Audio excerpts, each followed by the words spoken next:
Well, hello everyone, and welcome back. It's so good to see you. Say, today I'm going to do a review of Kevin Gray's record. It's called Hackensack West, and it features Anthony Wilson and his band. Anthony Wilson's a guitar player. And I've had this record for quite a while, but it's just been taking me a while to come up with I listened to it again today, so I said, let's make the video. This record, it's called Hackensack West because it's kind of a take on Rudy Van Gelder. Now, Rudy Van Gelder, he's the recording engineer who recorded almost all the Blue Note records. He's done a lot of work for CTI and a lot of other blues labels. He is very prolific, and his records and his recordings are phenomenal. And they're made even better when Kevin Gray was remastering a lot of these Blue Note records now, and they sound even better than they did back in the day. So Kevin has decided it's his dream. It's something that he's always wanted to do, is to make a record, be the recording engineer, be the mastering engineer. And then, of course, he sends the lacquer over to RTI, gets it plated and pressed at RTI, because he's right there in California. That's why it's called Hackensack West, because the original Hackensack studio that Rudy used was his parents' house in Hackensack, New Jersey. And so now Kevin's in California, so now this is why he's calling the record Hackensack West. This is all to say that Kevin is really trying here to make the best sounding record in the world. He's trying everything he can to make this the best ever record that anybody's ever heard. He's using all analog tube equipment. This is all tube, from the microphone to the amplifier to the tape recorder to the cutting head, everything. So he's doing everything that Rudy did and everything that audiophiles, right? Everything audiophiles love. And what is an audiophile? The art of listening. Right. An audiophile is a person that has an educated ear that's done a lot of listening. Right? I've gone to the symphony. I've been to a lot of jazz concerts. My kids were in band, right? We went to listen to all that a lot. And so you get to really know what it sounds like in real life. And so when you listen to a recording, you can say, well, okay, I think this one sounds more realistic than that one. It's about being educated, right?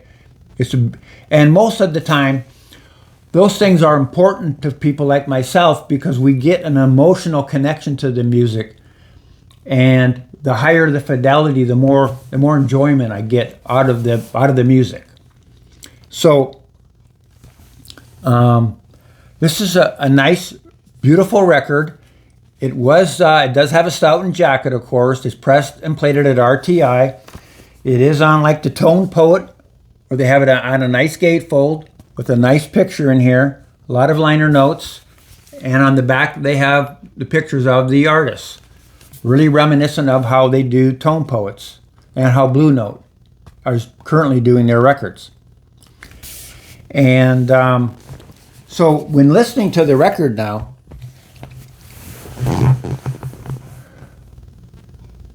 I was really impressed with the sound of the record. It's a great sounding record. But it's like a lot of records you get today. Even some of these digital records.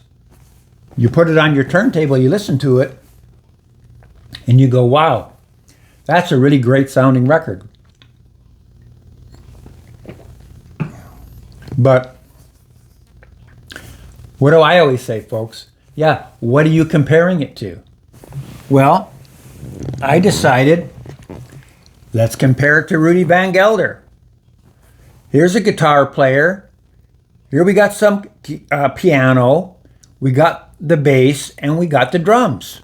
Same kind of stuff as we got on the Anthony Wilson record by Kevin Gray over here. So let's compare these two, and let's see if there's any difference. Let's see how good that Kevin Gray stands up to Rudy Van Gelder. And so I put this on, and the first thing I noticed was, wow, Kenny Burrell's guitar. It just sounds more lifelike. There's more transients on the strings. There's a little bit more harmonic structure in the way that I hear the strings of the guitar. It just sounds more realistic. And then the piano. Wow, I'm hearing there's more decay in the recording. That makes the piano sound a little bit more, I'm hearing more like information, more harmonic structure in the keys, and it sounds more lifelike. And it's also a little bit more forward, the piano. On the other record, on the Kevin Gray record, the piano's a little bit more back in the mix, and it's surrounded by all the other instruments, so it doesn't sound as, what they say, more air around it. It doesn't sound like it's on its own as much as it does on this record. And this is the sound of the piano is more distinct. You're hearing the notes more clearly. You're hearing more harmonic structure in it. And then you get to the drum kit, and the way that the cymbals are mic'd up. Now that might be part of it, because this is only, right? This is only Kevin Gray's second record he's ever tried to record. Rudy did hundreds and hundreds of records, right? He's got lots of experience. He's already made so many records by this point. And he's learned a lot more than Kevin Gray knows about making a record, because he's probably one of the best, okay? Kevin Gray has got a hard job to do, and he's trying to do it, and we give him all the credit in the world for trying to do it. And he made a great sounding record. But now the drum kit on the Hackensack West, you really notice when the stick hits the cymbal, that leading edge, that tick is really loud. You really hear the stick hitting the cymbal. That's what you really hear. And I hear the little bit of the swoosh of the cymbal, but on this one, I'm not hearing that leading edge as much, but I'm hearing more of the decay of the cymbal. I'm hearing more of the bronze of the cymbal. That makes it sound a little bit more realistic. And the drum kit too. Now, on the Kevin Gray record, on this Anthony Wilson record, side A, the drums are all with brushes. They're all brushes on the drums. There's brushes everywhere. I can't tell anything by that. It sounds good, but I can't hear the drum kit. I can't hear how the stick's hitting the drums and the skin and all that. But now you put it on side 2, that first song, that's really good. I can hear that. And on the Kevin Gray record, the impact of the drum kit, that really bottom end, it really hits. It hits harder on this. You can really hear the impact, and it hits your chest harder. That's a hallmark of a really good recording. But I'm not hearing the drums with as much, I don't know, fidelity in the mid-range, let's say.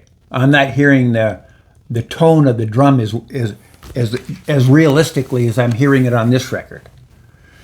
And another thing, when I switched from Kevin's record over to this one, I started really hearing the upright bass a lot more. I didn't really notice it on Kevin's record, but I heard it on this record. I heard, all the notes when he's plucking the strings. I heard the articulation. I heard those really well-defined bass notes. And so when the next time I put this on, I listened for that right away to see if I just missed it.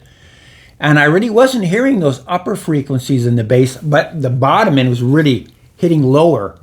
But it wasn't much articulation. It was just that bottom kind of grunt of the bass, not really the really highly defined, articulate top end. Not that it's not on the record, it's just I heard it more on the Blue Note record. So now I'm splitting hairs, but I really did like the Blue Note record. The sound on it was better. And that's why it's kind of hard for me to make a video like this, because I really wanted the Kevin Gray record to sound better than the Rudy Van Gelder, the Blue Note. It's very hard to do, folks, as now Kevin knows how hard it is to do. Maybe he needs some new microphones. Maybe he needs to place them a little differently. Maybe he needs to mic that piano a little bit closer, mic that drum kit a little bit closer so I can hear more, make it more onto its own. I don't know. I'm just guessing. I'm not a recording engineer. I'm just a listener, right? I'm just listening to the records and giving my opinion.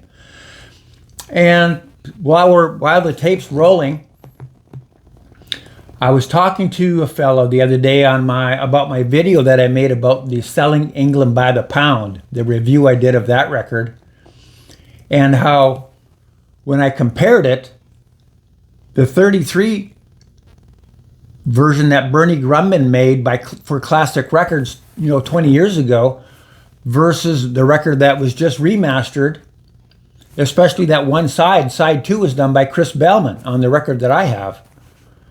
The other 3 sides were the old plates that Bernie Grumman did at 45 RPM 20 years ago, when at the same time he did the record, the 33 version for Classic, he did the 45 RPM version.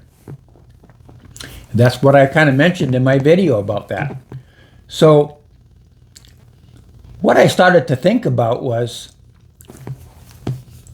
that 33 version was so close to the new 45 version. Even side 2, which Chris Bellman has just redone here in the last year over at Bernie Grumman Mastering. So the records that Kevin Gray's doing at Coherent are much better sounding than the records he did over at Acoustech that was at RTI. Because Kevin has improved his studio. He's improved his equipment. He's improved all his cabling. He's improved all that stuff. That's why his records sound so good that he remasters. What's going over there at Bernie Grumman Mastering? Has he improved all his stuff from the 20-year-old equipment he used to have? I imagine he's got a little bit of stuff that he's changed out. But for some reason, the sound is still the same as it was 20 years ago, according to what I'm deducing. And so I think right now Kevin Gray's number 1. I think Ryan K. Smith over at Sterling Sound is number 2. And then I'd put Bernie Grumman there at number 3. And then those jokers over there at MoFi, yeah, I don't know what they're doing. They've obviously got some really good source material. But when the end product comes out, yeah, it seems like they still want to do that smiley EQ, boost the bass and boost the treble. It's just, instead of just letting the tape go. I don't know all the details, but I did have a subscriber make a suggestion, which I really love, folks, because it's really getting those records to come out. Because I'm getting suggestions. Ron, why don't you do a video like this? Could you make me a video of that? I really love to see it. And so he said, hey, I got an idea. Why don't you make a comparison of Analog Productions records to MoFi records? And that kind of stuff has been done, but I haven't done a video of it. So it would be fun to talk about it, and it would be fun to make a video of that. So that's going to conclude the video for today. Thank you so much for tuning in. I hope you all enjoyed the video. Bye for now, everybody. Take care.